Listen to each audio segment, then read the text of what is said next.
जैसे कि पिछली क्लास में हम लोगों ने देखा कि time is replication of tense, लेकिन टेंस को हम लोगों ने बांटा और ये समझा कि टेंस हम लोग तीन तरह से पढ़ेंगे, तीन हिस्से करके पढ़ेंगे, present tense, past tense and future tense.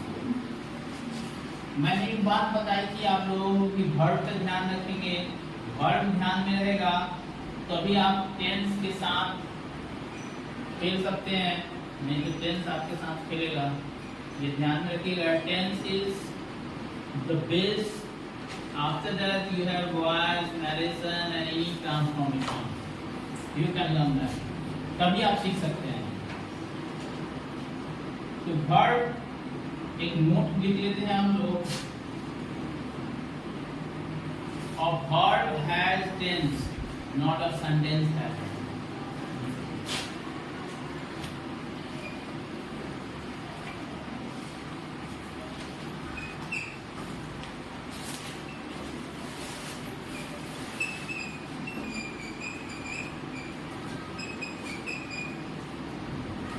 इसका मतलब क्या हुआ?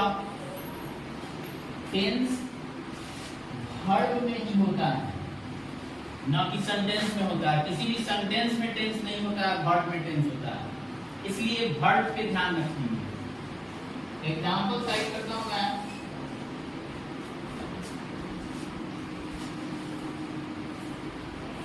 माना मैंने लिखा ही goes to स्कूल, ये आपका स्कूल ब्रिटिश इंग्लिश में लिखा हुआ है, और अमेरिकन इंग्लिश में लिखेंगे तो SKOOL। आप लोग जनरली आजकल देखते होंगे ये अमेरिकन इंग्लिश, वो ब्रिटिश इंग्लिश। तो ही गोज टू स्कूल, हमें कैसे पता चला ये कौन सा टेंस में है? तो हमें गोज को देख के, गोज को समझ के पता चला ता है, that means in Hindi we can carry it as a simple present tense। simple present tense हम इसे समझ जाएंगे तो ये हमें बता देता है कि this sentence is in simple present tense, that is because there is a verb that has information, यानी वो जानकारी दे रहा है कि हम प्रेजेंट, सिंपल प्रेजेंट टेंस में या प्रगति में लिख सकते हैं। तो ये बता रहा है कि हम क्या हैं, प्रेजेंट टेंस में है। प्रेजेंट इंडेफिनिट कैटेगराइजेशन है, हम सिंपली समझ जाएंगे प्रेजेंट टेंस में। तो इससे हमें टेंस का पता चला किससे? वर्ब से, not on the basis of sentences. Okay, आगे हम लोग अब हम लोग टेंस की शुरुआत करते हैं। First that is present tense. Present tense denotes present time. Present time को जो बता देगा वही present tense denotes present time. Denotes यानी बताता है, प्रेजेंट टाइम को बताता है। प्रेजेंट टेंस प्रेजेंट टाइम को बताता है, तो हम सिंपल लिख सकते हैं denotes present time। अब एग्जाम्पल भी आप देख सकते हैं प्रेजेंट टाइम का। पिछले पहले वाला जो हमने एग्जाम्पल बताया वो आपका प्रेजेंट टेंस में था ही। I am playing, he is going, वो जा रहा है, ये सारे प्रेजेंट टेंस में आ जाएंगे। यानी ये प्रेजेंट टेंस को समझे हम, तो मैं अगर लिख दूं वर्ब 1, वर्ब 5, या इसको और मैं क्लियर करके लिख दूं, कोई एक इंडिविजुअल क्रिया वर्ब को लेते हैं, जैसे लिखा गो या गोज ये सब इसमें आएगा प्रेजेंट टेंस में। गोइंग भी आएगा, लेकिन गोइंग कब आएगा? जब उसके साथ इज एम आर लगा रहेगा। तो इन सब चीजों से हम लोग पहचानेंगे, यानी इज एम आर और वॉज लगा रहेगा इसके साथ और आईएनजी लगा रहेगा तो फिर तो वो चेंज करेगा। लेकिन ये सब चीजों से हम थोड़े थोड़े इसकी पहचान को रख सकते हैं वर्ब से। ठीक है, नेक्स्ट हम लोग देखेंगे पास्ट टेंस।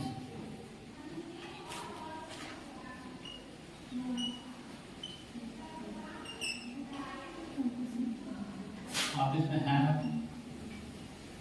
हैज ये सब मेंशन कर सकते हैं। ये आपका जो मैंने नाउन कर दिया है, ये आपका मेन वर्ब होगा और जो बचे वो सारे आपके हेल्पिंग वर्ब हैं।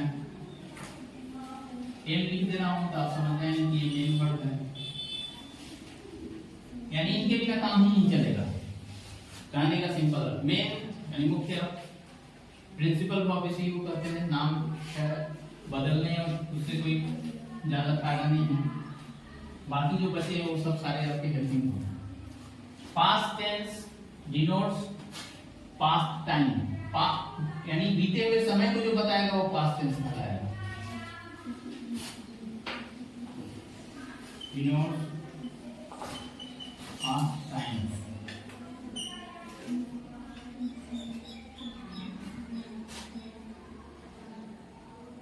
इसमें आने वाले वर्ब्स को अगर हम देखना चाहें तो हम क्या लिख सकते हैं? Had, was, were,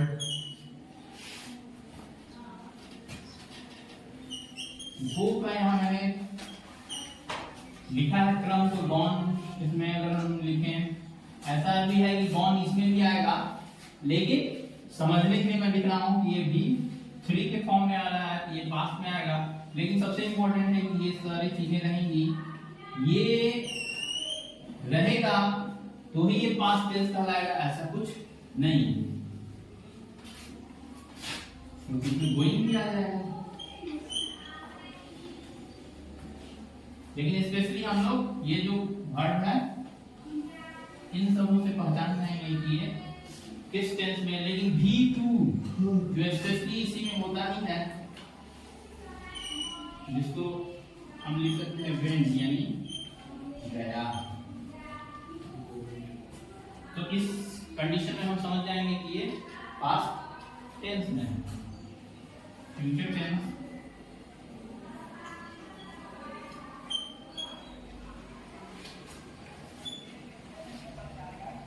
denotes future time।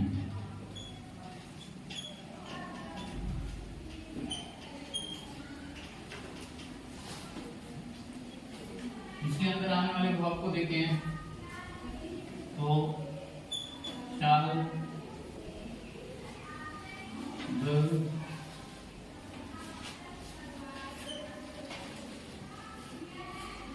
लेकिन इसके लिए कोई स्पेशल वर्ब नहीं है, इसलिए हम ध्यान रखेंगे। यहां मैंने आपको दिखा दिया कि ये जो दोनों वर्ब है, ये V1 लिखें, V5 लिखें,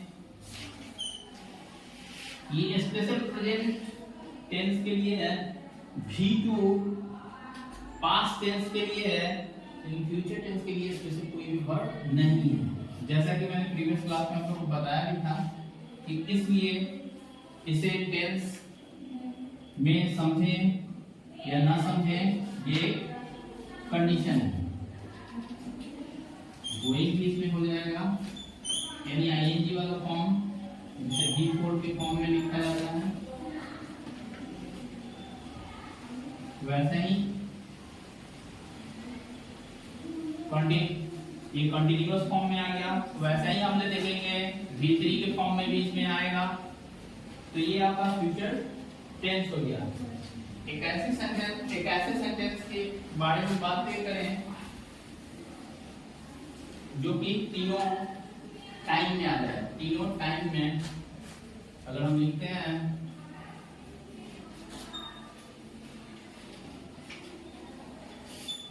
शुगर इज स्वीट, ये तीनों टाइम में आएगा लेकिन ये प्रेजेंट टेंस में आएगा। ये सेंटेंस प्रेजेंट